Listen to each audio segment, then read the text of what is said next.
Oh, and welcome back. It's been a long time since I've put a video together, and I always promised I would come back and basically do the part two, or the continuation of all the videos that are on the website. Basically, all the videos on the website, I only went so far because they tend to get a little bit more complicated, or maybe I should say more busy. So I've always said I would come back and I would do the second parts to them. But for this first video, I'm going to start at the beginning and go through it all. And this video is basically coming from Shakespeare's first folio, the To the Reader poem, and transfers to a George Peele's publication, David and Bethesda. And it's really interesting how these two are linked. And we've already got a George Peele video on the website and the YouTube channel. The Life and Death of Jack Straw. I'm not going to say it's a very good video, but the quality's never great. But what's inside the video can be quite good. So I'm going to go through it again. This video is probably going to be quite long. I'm not going to try to rush it. I'm not bothered at all about the production side of things. I'm just explaining it, and in order to explain some things, it takes a little bit of time. So we find ourselves back at the Ben Jonson poem. We can see here on the bottom, B-I, or I is Jai, Jai is I. Basically Ben Jonson, and it's To the Reader. It basically sits opposite the copper plate carving of Shakespeare, and it's such a small passage, and it's been constructed in such a way where it is it's amazing, to be honest. There is so much piled into this, and I'm not the first person, obviously. This is inspired probably through Peter Amundsen, although I don't subscribe to his main findings in the end, how he goes about not taking anything at all away from it. I just came at it from, well, I came at it from the same perspective, but I've got a different idea and how it should progress. And I was inspired by Peter Amundsen's work many years ago now, over a decade probably. It's got to be more, probably 12 years. And so that we'll just get into it. The main thing here that I want to highlight is, and this is common. Basically, we have, if we zoom in here, get this. As you can see, I am probably out of practice.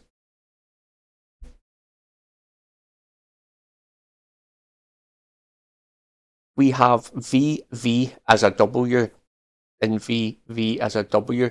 Now, this is found throughout the folio and other publications of the time. It's not uncommon, as about, but it seems to play quite a pivotal part in this whole page. This whole thing's where two items come together to make one thing. That is what is going to come out in this short poem here, if you want to call it a poem. Now, we'll just start off. So here in the corner we've got BWO 2, not a big thing. It's quite an easy acrostic to see. It's been talked about and discussed by many people. But if we just as with all the videos, if you've seen them, we just read it. We see what they're saying and seeing how that can make sense to what we've got on the page. And it's saying here, To as W. To as W. Now, as I've just pointed out here, we have two VVs to make a W. So already either it's an instruction or I'm reading too much into it. And if I was reading too much into it, then that would be it. But if we take a look in between these two VVs, we get a sever. Sever means to cut, to sever an arm, to sever a finger. So at 2 as W, we've got the VV to make the W, a VV to make a W, and all the letters in between, a sever, meaning a cut. So if it was just a kind of standalone thing, I would agree, but there's always something there that makes you think that this was an intention. They always give you something to help you understand. And if we just look above this thing, we have another TWO, again, making up from two different words, the end of one word and the start of the other. And it's 2 U, a U being V, as we see here, as ever, as ever, the V is a U. Now, generally a V would be used at the start of a word, and a U would be used in the middle of a word as a V. And this kind of time period. But a U and a V, completely interchangeable. So just above it, it tells you again, we have a 2V. Directly below it, we've got the 2 V's. So it's not just me just picking something. There's always something there that's going to help us understand. So I think we've kind of established that the W's or the V's is what we're kind of going to be picking out here. So if I highlight all the W's in the page, we've one here, here, this one's already highlighted. We've got the 2 VVs to make W, W here, one here, here. So what I'll do, I'll take away this so we can see the W's. We'll take away the sever. I'm just trying to keep the page basically as clear as possible so you can actually see what's going on here. So all the W's are highlighted in the page. And again, just like Peter Amundsen, the first thing you notice is we've got 4 W's in alignment. It's the easiest thing to see in the page. Without a doubt, it just kind of pops out at you that you can actually align 4 of these. And it's not too hard considering the type of work that I've been doing with the, how do I put it, the Father Rosicrucian's 7-sided tomb, and how I feel I've been told to seek out their tombs or their graves, and we have evidence of one of the Rosicrucian tombs having 7 sides, and how the Fama Fraternitatis tells us to go and seek the tomb of Brother I.O. or Brother J.O. And this is what I like to think that we do in most cases. So it's not too hard for me to kind of put my mind to it, and what you see is we can join these up. I've had to take a little bit of liberty here without a W at the corner. We come to this W. We'll come to this corner in a minute. And it leaves us 2 W's here. But it's not too hard to actually picture this. The shape kind of, it's there, the 7-sided heptagon. It is there to see. And just like the VV, 2 equal letters coming together to make one letter, what it gives us is basically exactly 1/2 of what could be described as the heptagon. It's 1/2 of the heptagon. And if we kind of notice here, what I'll do is first, I will put some centre lines here just to show that these W's are not random. Where they're placed is quite important. So if we just put a centre line down, the centre line through, we go through this W that failed to take up the outside shape or perimeter of the heptagon. We'll give ourselves another centre line, showing that this W is well placed as well. We'll give ourselves the other centre line, and again, this W is well placed. So what we can kind of build from this is that these W's are specifically placed to help us construct this seven-sided heptagon. And if you're smart and paying attention, you can see that we have got one W left. But we'll come to that. This is quite important. Now, what you notice is we go through this dot and we go through this T. And it fits perfectly. Now, if you know that, let's say, the phrase to a T, or it fits to a T, it's measured to a T. Now, what that comes from is a saying, I think, was first from, I think, about 1604, and it was to a title.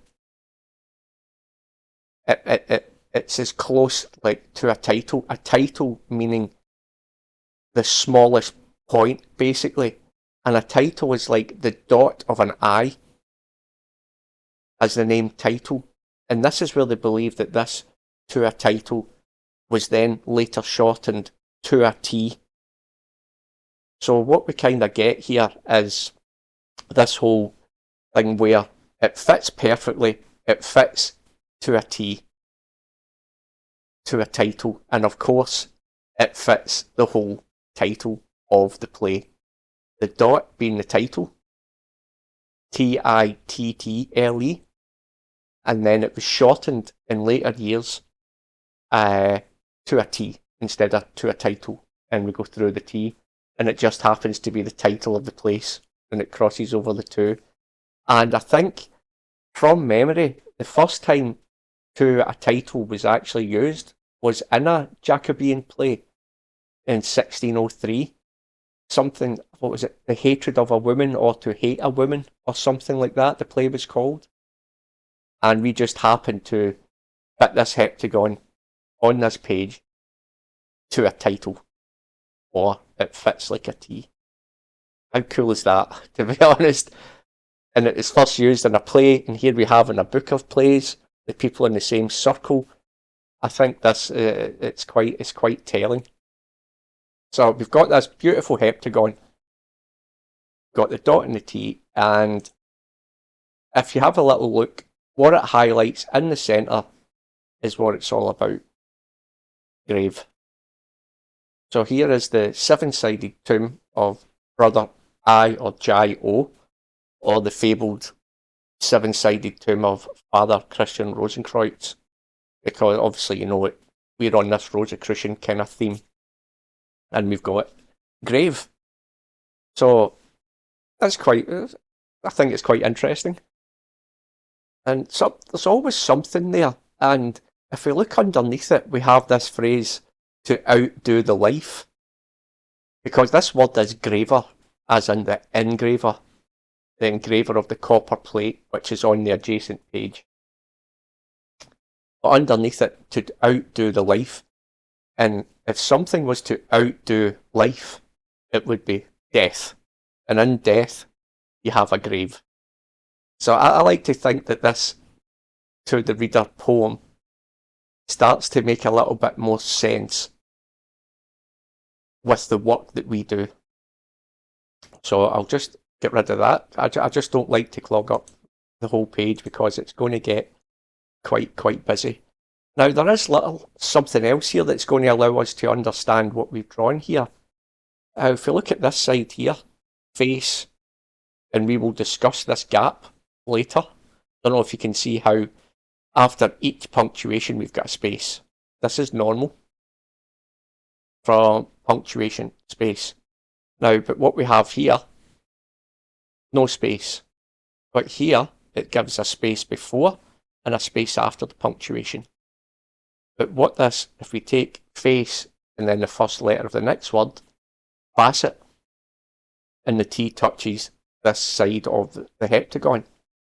And facet is basically something that has many faces. It's faceted. So the fact that we've got this here explaining facet, it's something of many sides. It's something that's got multiple sides. I think is, again, how it's helping to explain what we're actually seeing on the page. Very interesting stuff. Now, as I said, we would discuss, because if we look here, we've got nothing at this corner, nothing at this corner, but here we have got something. And if we just look, simple 3-letter word, tin. Now, I'd like to think that that is possibly coincidence, but the fact that it has the word brass beside it, and brass is used twice. Now, because we've got a copper plate etching on the other side, I think it's copper and zinc that they use to make brass. But in order to make tin, we need to join two things together.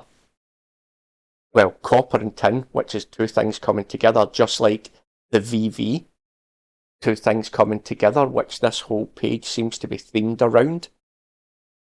And if we have a look here, we have, coming from the W, because this one is joined, it's wed. There is VV, it's not VV, it's a W. Wed meaning wedded, two people joining together. And next to coming off that, we have the word RAW for raw.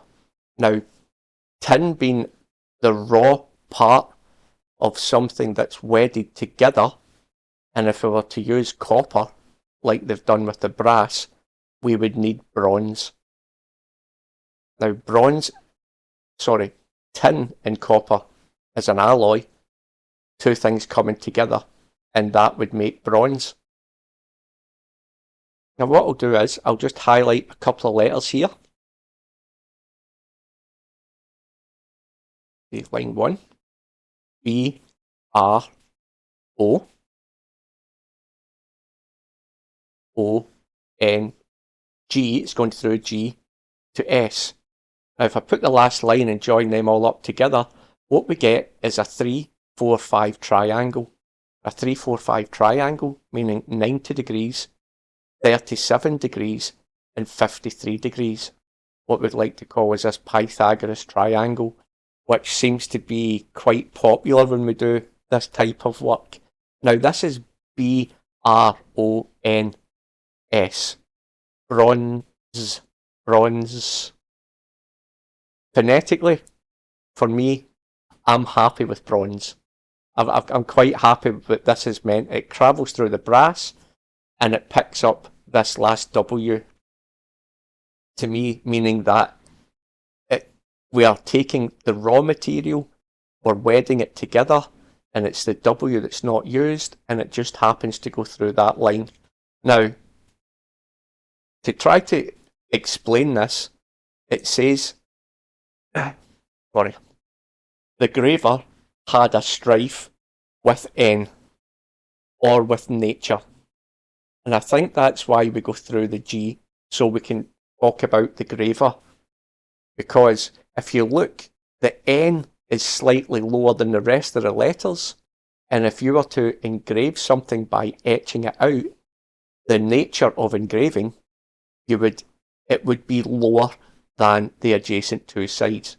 Hence, it's a carving, an etching, and it's the graver had a strife with N. And further to that, if you're an engraver working on copper, it's easy. But if you're an engraver and you're working on bronze, bronze is so much harder. It would be a strife to engrave on bronze than what it would be with brass or with copper. So what I like to think is we've got an alloy here, two metals coming together. You've got those VVs coming together. It just seems to all fit this kind of theme, this story. I'll just zoom out so we can see this. As you can see, it does tend to get a little bit complicated. Now, what else would cause the graver to have a strife? We come up to the S, he's got the shakes. The engraver's got the old shaky hand, causing the engraver to have a strife. Hence, the N is off or lower. See, I might just be trying to fit things into a story or to fit my narrative, but when things are quite clearly here to help me understand what I'm saying, I like to think that we are on the right track. So, two things coming together, and I think the main point of that is we're going to have to travel to another book soon. And I think this is what it's getting at, two things coming together. So what I'm going to do, I'm just going to reduce some of this down so it doesn't get too complicated. This is, see, what I tried to do, I tried to build the story up so that I can tell it in a kind of legible and easy way. It doesn't mean that that is how I found it or the order in which I found it, because the pages, until it's broken down in separate parts, it can be quite complicated, but very interesting all the same. Now, what I'm going to do is, if we come up to this right thing, because we had a sever, a cut, and this is where we basically began, and we have E cut. I like to think that there's a bit of cutting going on. I'm thinking it's asking us here that we've basically to cut this E out, and there's reasons why I think this E cut. If I show you this, now this white square is basically giving you the outside border of the play, the boundary of the play basically. And if you look closely, we have surpass, meaning to go past something, to go above and beyond, to go by. And you can quite clearly see that we have got this E is actually way outside the boundary of the given sizes or the given dimensions for this play. Now this happens somewhere else in another, I think it's Shakespeare's Funeral Monument, a video for another time. So this E is you can see it, it's clearly outside the confines of what you would expect them to keep to. And you could say, oh, Paul, that, just random, it's just the length of the word. But have a look here. Why would they put this additional space here to force this E outside this box? That space doesn't have to be there. And if that space wasn't there, then that E would be within the confines of that to the reader poem. And if this was deliberate, there's always something to tell us. And if we look just above it, we have the word swell, meaning to swell up, to expand, to inflate, to rise above, to become bigger. So it's explaining that this sentence or this line has swollen, and that's what's forcing the E out. Again, if this information wasn't here, I wouldn't be saying it. There's just always seems to be something there that is quite clearly defining what we're seeing on the page. So if I just remove some of that, we've got an E sitting outside. It's telling us to surpass, it's gone past. And if we are to cut the E, if we were to remove this E cut, because keep in mind, sever, what we get is, let me have a look here, we would have T-R-E-E for the word tree. And tree runs into life. If this E cut was to be removed, the last letter would be R. Now, the tree of life is basically, let's say, Judaism or a Gnostic kind of belief where there's like 10 parts of this tree of life, and we're not going to get into it in this video. That's something for part 2s of other videos. But a tree of life is definitely something like we could say like a Hebrew kind of thing. Like it's definitely looking towards that type of things. Maybe not as much as Christianity, but more towards a kind of Gnostic Kabbalah type thing. So we just need to keep that in mind, because there's another E on this page that is actually standing out more than the rest. If we look at the title here, you see the E here, and then the E here. We've got an italic E in amongst the normal. It's not an italic E as such, it's just offset. And I've checked about 20 folios. It's the same in every folio, that this E is offset to the right hand side, making it look like an italic E. This one here. So we've got this E cut, and this E outside the boundary. So maybe there's something to do with the letter E that is not directly to do with what we see here. There's something else going on. And down here we've got Ben Jonson, B-I or B like Jai. And there is another type of code that Francis Bacon actually published. It's called as biliterary. Basically having a letter having a value and other letters having a different value. It's actually quite a simple process, and it allows you to extract like a message. So what I'm going to do is I'm going to remove this stuff so we can get things a little bit clearer. I think I've explained this quite enough. I think the video is nearly 30 minutes already. And we've got a nice clean blank page apart from the E. Now, what this biliterary cipher is all about is basically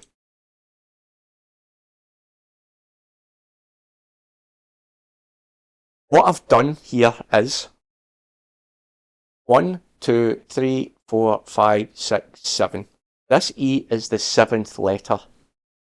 So I've went through and I've marked every 7th letter here. Now, the biliterary cipher is actually quite simple, and I've actually had a little program knocked up, and what it is basically you assign a value to a letter. If the letter is the letter we're looking for, we'll basically assign that a B. But if it's a letter that we're not looking for, we assign that an A. Now, this doesn't have to be done with letters. It can be done with anything, basically. If we've got I mean like two different things. If we've got something that is directly opposite of each other, we can assign a true or a false to that. And that's how we kind of get this cipher. So if we go through here, you can see I've inputted the poem. I've told it to replace the letter E and make it a B in every 7 letters. And what it does is spit out a line of code. So if I come down to the bottom here,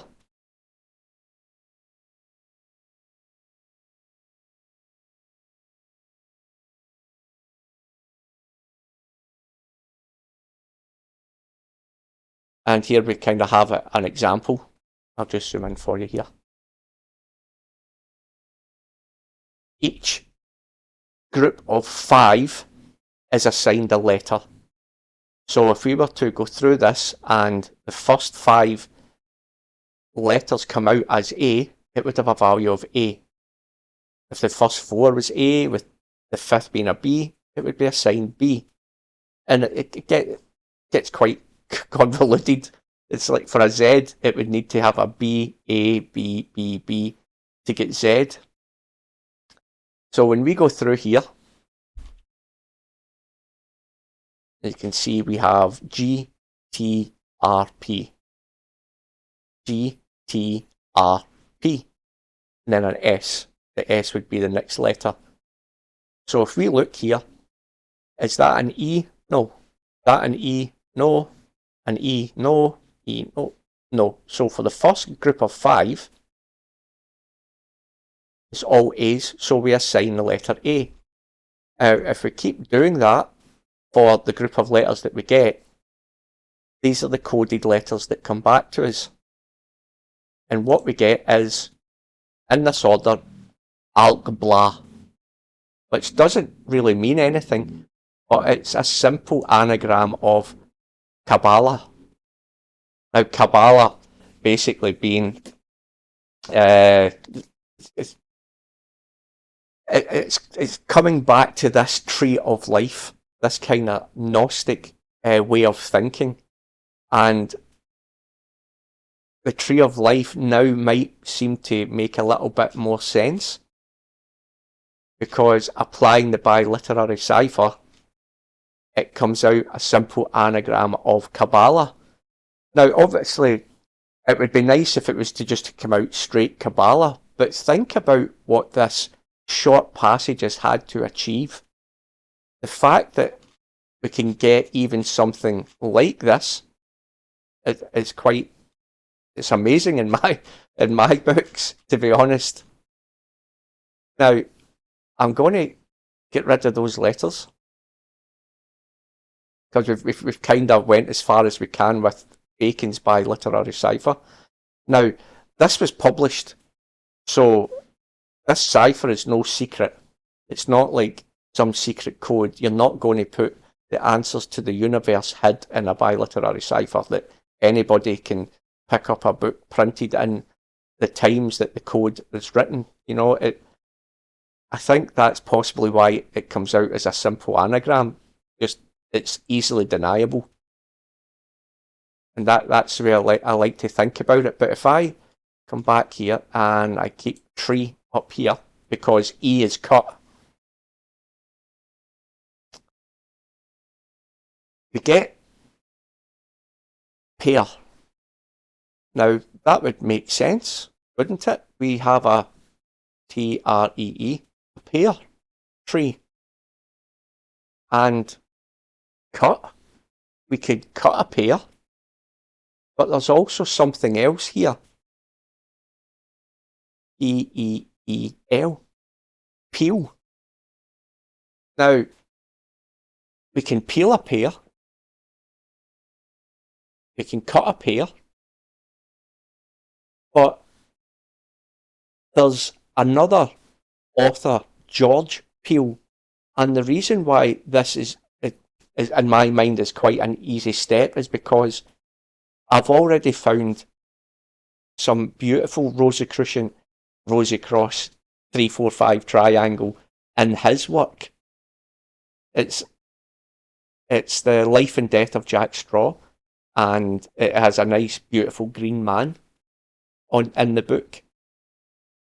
So when I see Peel, I'm always willing to take a punt, if you will. I'm always willing to take a punt at it, and there is quite something here interesting, because George Peele actually wrote another publication, David and Bethsabe, King David, another play that was taken like directly from the Bible, the Old Testament. Well, not lifted, but the theme set from King David from the Bible, from the Old Testament, which the story of King David and Bethsabe are also in the, how can I put it, like the Hebrew Bible, if you will, the Torah and things like that. Or sorry, not exactly the Torah. I think the Torah is part of it. I think it's part of one book or something like that. I think it's actually the Tanakh, or Tanakh, and the Torah is one part of that.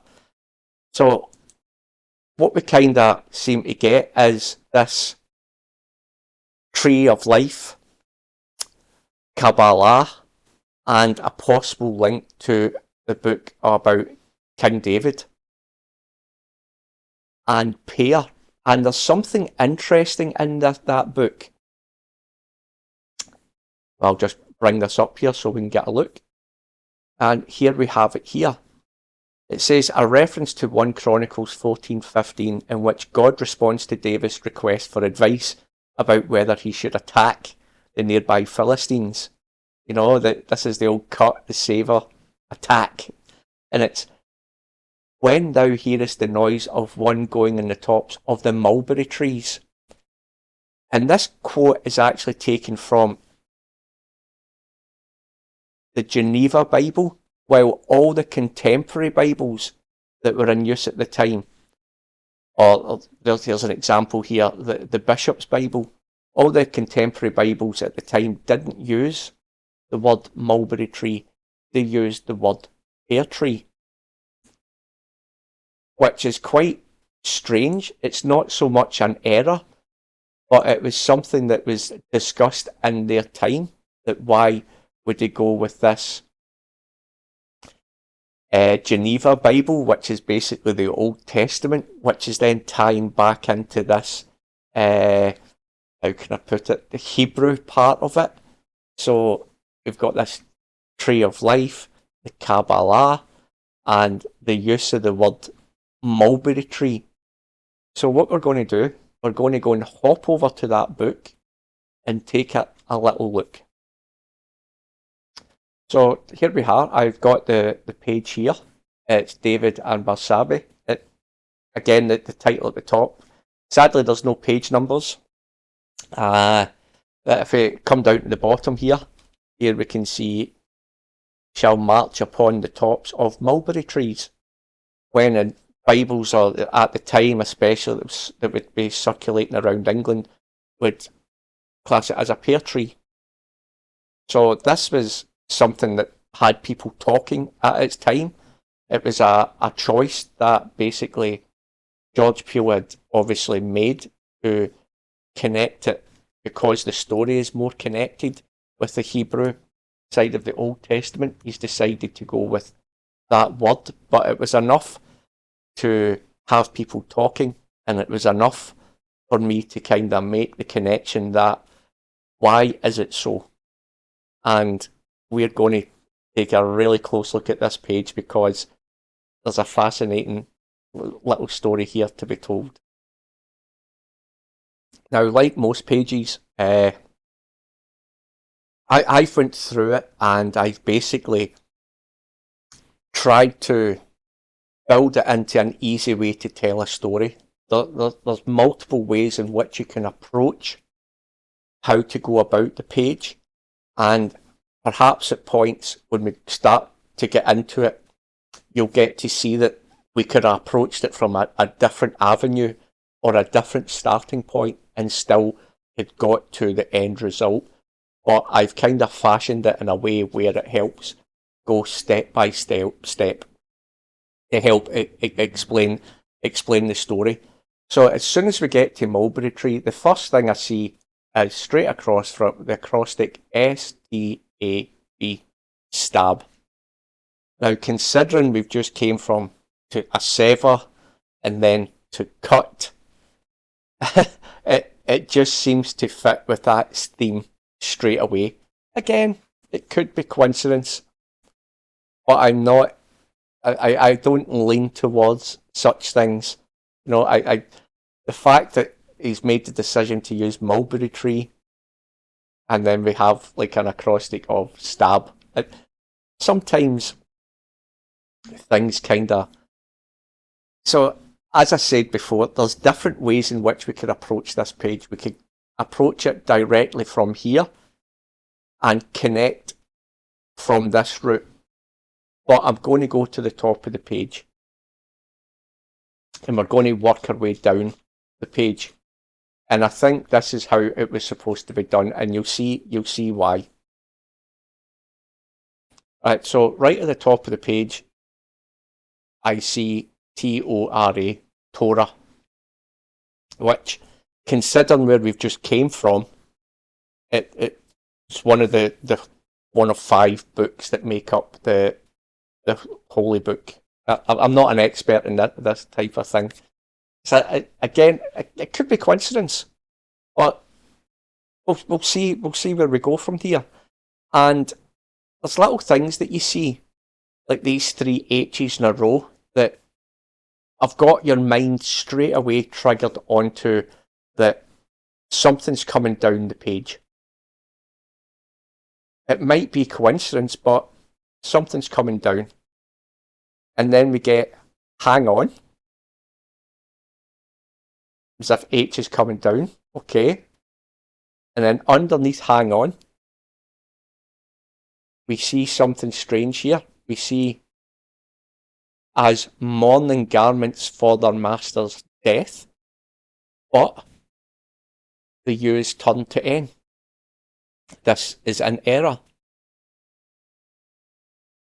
which is quite strange. You know, I can't really explain it. It's and mourning. It's supposed to be mourning, as in mourning that somebody's died. They're in mourning. So I don't know if it's supposed to be like the N is tumbling or falling. You know, you could picture a U turning upside down to an N. Or maybe I'm reading too much into it. But underneath that we have Ope, Earth. Is that N supposed to be coming down? Because it's like H is falling. It's telling us to hang on. The N's the wrong way round. Underneath the N it's saying open Earth. As in the Earth is opened up below it. So the N could possibly be seen as falling down. Then underneath that we have into the bowels. Again, this thing that you're going deeper down, you're falling, you're dropping down, and something's went into the bowels. But the what? And then we have I or Jai. I and Jai is interchangeable. Jona for Jonah. Jonah in the whale. Again, an Old Testament story about Jonah and the whale. Also from the Hebrew side things as well. So this seems to kind of tie in again, that we've got this kind of Kabbalah, Gnostic, Hebrew kind of theme that's travelling through this. Something's falling down this page. Hang on. The ends should be dropping to make that open earth, not ope earth, into the bowels. And we know that Jonah was swallowed by the whale. And then over here we have suck him in. Right? So he's been swallowed. But this is where it gets quite funny, because we then have spew him forth. Because he was released. He managed to exit the whale. And then above spew him forth, we have BLOW, to blow. As if, let's say, like a whale and its blowhole. Again, you might think I'm just taking this too far, but then we have blow, NOSE, blow your nose. And then above blow we have air, as it's spelled as in the heir to the throne. It's phonetically, it's still air. So suck him in, spew him forth. We've got blow going up, BLOW. Then it's telling us air, because it's blowhole. And above that we have eternal mists, a mist being like basically water in the air. If it was a whale blowing water out of its blowhole, we could see this coming up. And then it's breathed forth, because this is it's pushing the air back out, and it's following this, how can I put it, this rise of water and air blowing back up the page. And then to make it up, we get air, and then to top it off, above that we get eland. And again, maybe I am just crazy, but for me, what I see here is something falling down this page into the bowels. It's telling us it's Jonah. It's been sucked in. It's then been spewed forth. Blow gives us this idea that there's some air getting blown in this direction of up. It tells us it's air. Tells us it's mixed with water, air and water for eternal mist. Breathed forth, air again, and then eland, as in like he's been blown out this blowhole, or he's been blown out the mouth and he's landed somewhere else. It's quite bizarre, but again, I can only point this stuff out. If this stuff wasn't there, it wouldn't be there. But we'll kind of go a little bit further. Now, we've got here once in. Just need to keep this in mind, once in. Now for fell. So it's something else falling here, just like at the top of the page. Then we see N. Oh, hold a second. If we look here,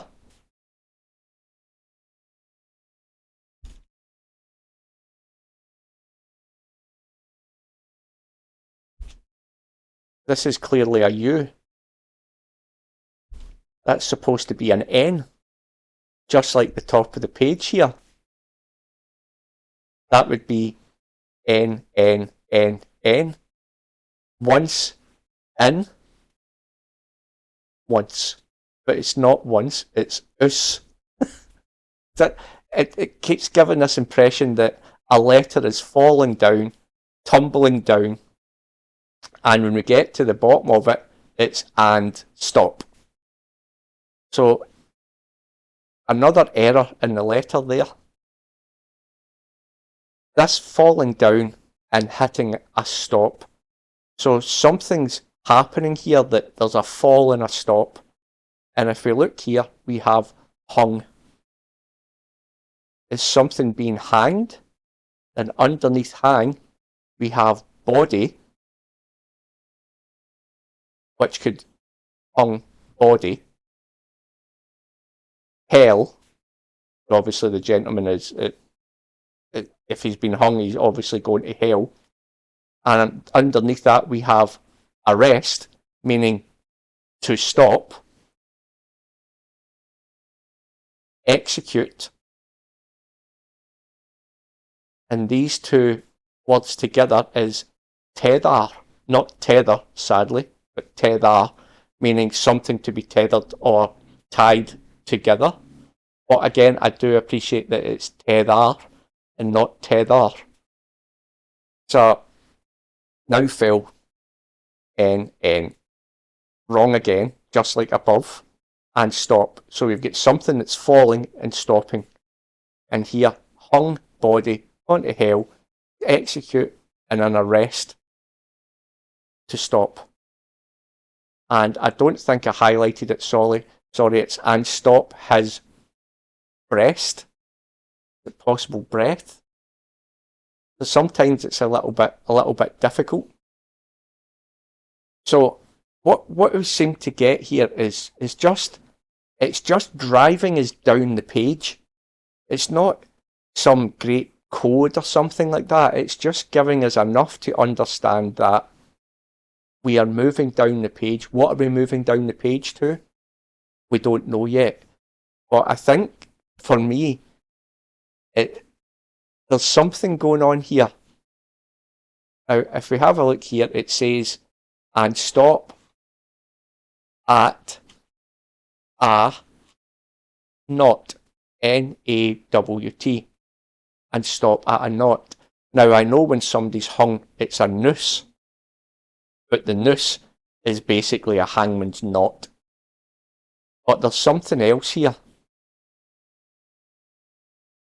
Let fall a wreath. Now, a wreath is actually, in those days, now it's probably different, but back in those days, it would be, a wreath is a knot. It would be tied, knotted together to keep it together. So a wreath is a type of knot, a wreath knot. At a knot, and stop at a knot. Let fall a wreath. So it's just little hints, but it's let fall a wreath. Let fall, L-E-T. Let fall, let. So let is falling. You see where this is going? And then to give us the answer of what we just had at the top, we have W-A-L-E, because it's already told us that let fall, and let is falling, it's dropping down the page, and it allows us to read W-A-L-E for whale, explaining that Jonah and the whale, and what we've just went through with him being sucked in and then spewed forth back to the land, albeit in comical terms. Let fall a wreath, but it just guides you. Let fall, okay, L-E-T, let. And then because it's guided us in that direction, we can then read W-A-L-E for whale. There's no H, but phonetically it's whale. And just to help us understand, it's saying who. W-H-O, who. It's the whale. So the story, Jonah and the whale. 8. Who ate? And it's the whale who ate Jonah into the bowls. So the answers are always there. It just takes time to piece together what they're trying to put on the page. So it's not just like, oh, there's an acrostic there and it doesn't describe what you're reading. There's always something there to help you understand what he's doing on the page. And it's basically saying here, who done the eating? It was the whale. It was the whale that swallowed Jonah. Now, this takes us down the page a bit further, and we see this word back to stab where we started, and then we get the word hew. Now, hew again is another violent word, it's another cutting word. And then we have dint. Dint again is an old word, it's for like hitting something, to give it a dint. Again, these are words that were used in those times. So this was the start of the page, and we could possibly have started here because it would have gave us an idea of where to go next. Right, so we've got stab, hew, dint, and if we look here, God, but we have Odin Hall. Now I know this is quite pagan of it, but hew, cut, sever, stab, and it's given us God, and then Odin Hall. It's given us the idea that we're talking about gods here. I'm not saying we're going to start talking about Odin. It's just using the fact that we've got these violent fighting words, and in Odin's Hall there was supposedly revisited fights or something like that, where they would go to Odin's Hall and drink and retell their stories of war and stuff like that. like a possible myth. But the whole thing about it there, it's enough to kind of give you this hint that an arch upon the top. Now, an arch upon the top, in biblical terms, means something. In biblical terms, the firmament, which would be the heavens, would be described as, so what I'm going to do, let me start getting rid of some of this because we have got so many peep stab things open to clear the page to make it a little bit easier to tell.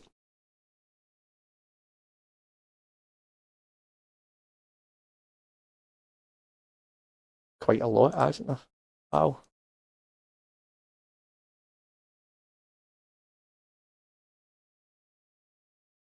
Not that I know. Let's fall a wreath. 2, 8, 2, dint. Odin's Hall, arch upon the top.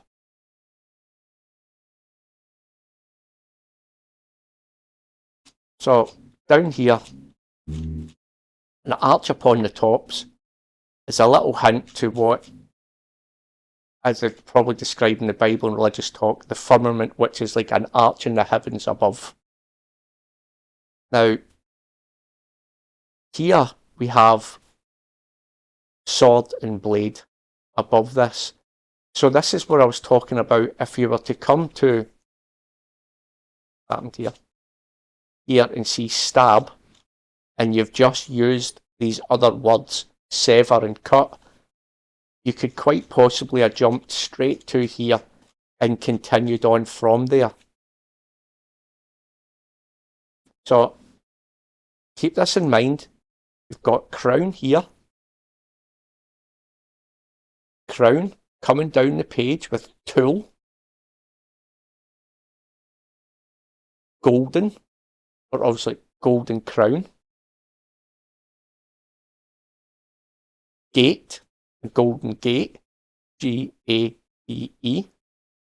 These are just words that's helping us piece together to bring us down the page. And then we have love. And to make sure we're on the right track, it is lovest the love.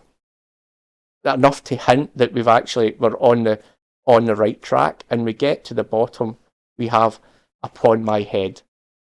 So what we have got is crown at the top. You'd use tools basically to make this golden crown. Then we use a gate to travel down the page. He's given us love. Maybe love is a tool. I'm not too sure why it's getting used here. The love of gold, the love of the crown. I'm not too sure. But it lets us understand love is the, and it takes us to the drop down word of love. And it leaves us at upon my head. So we've managed to work our way down the page with crown to upon my head. Now, this is where it's quite interesting, because on the right hand side we have, let me just get rid of this, and firmament, steadle. Now the word steadle is actually an old English word of staddle. Steadle. It's basically like what you would see is like straddle stones, or something that gives you a base, a support base that you would basically build from. And I'll give you some examples in a second.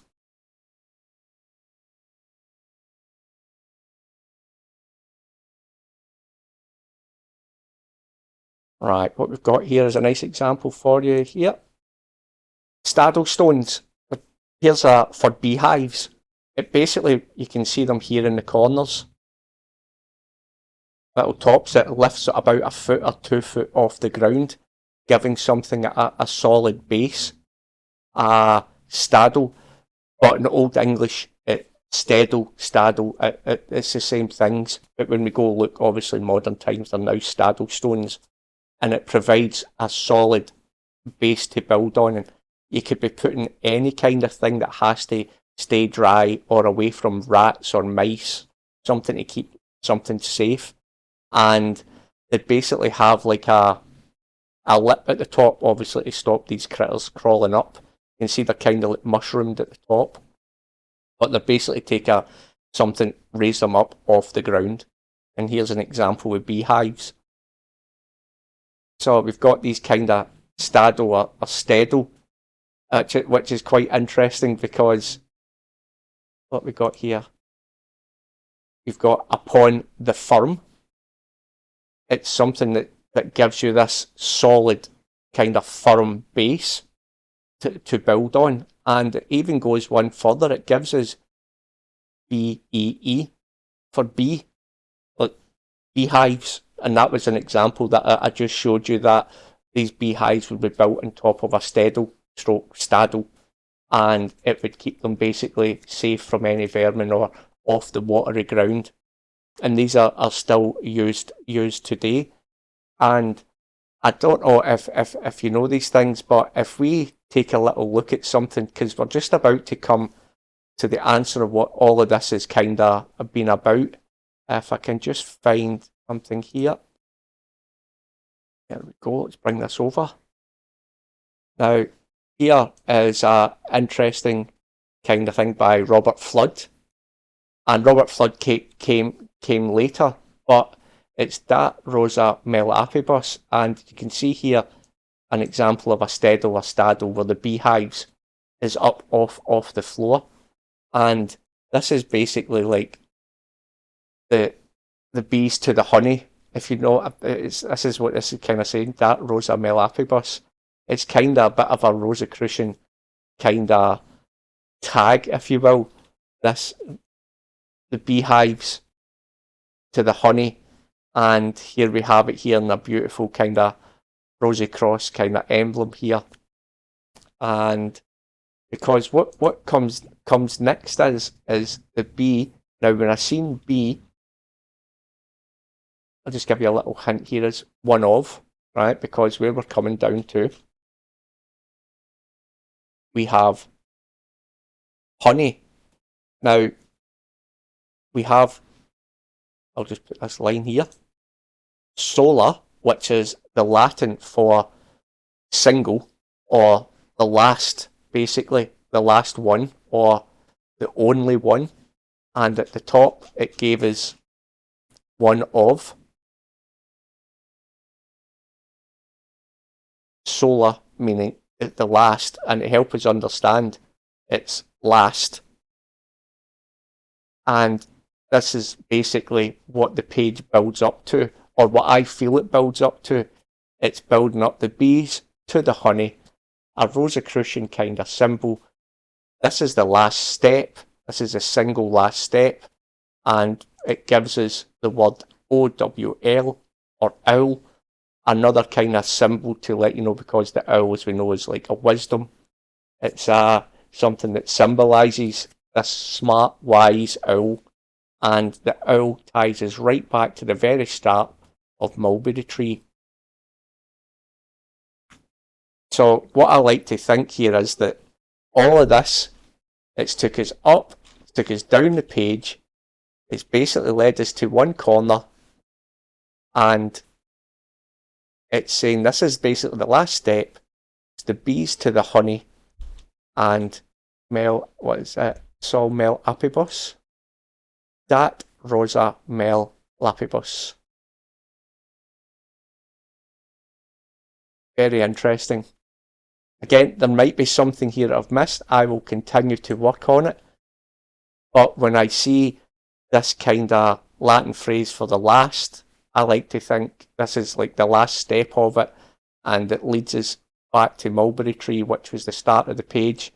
I like to think we've worked our way down the page, back up the page, and then back down to here, just to basically say to any other Rosicrucian brothers, you've figured it out, you've got to the end, this is the bee to the honey, and or the honey to the bee, and And this is what we get. I think there was one little bit that I'd kind of missed out off memory. Let me think, where was it? Yeah, let me see if I can find this. I don't know why I didn't have it marked before. I don't know how I managed to miss that. Yeah, I must not have highlighted it. It's basically when we have this hanging part, when it's coming down this page and it's hung, body, hell, execute, arrest. Now here we have SNEL for snell, which in the Dutch, it's fast. So you've got a drop, a fast snell, SNEL, a fast drop, and an arrest. And you've been hung. I just missed that. I've not highlighted it. I don't know how I've managed to miss that. So again, this has been over an hour. Hope you've enjoyed it. It's been interesting to say the least. 2 books, kind of linked together, I feel, with this VV coming together, the alloys coming together, 2 pages coming together. It might even be that they're putting the Old Testament or the Hebrew faith and the Christian faith coming together. And this is the end result of it. If you'd like to see more about George Peel, there is another video labelled George Peel where the Rosy Cross is actually, it's a lot clear, more, it basically says Rosy Cross. But here I like to think it's for the smarter of the brethren to basically get this little handshake or signal of the bees to the honey from the steadle, from the home, honey to the bee, to the steadle where the basically beehive is situated. Thank you for watching. I hope you've enjoyed.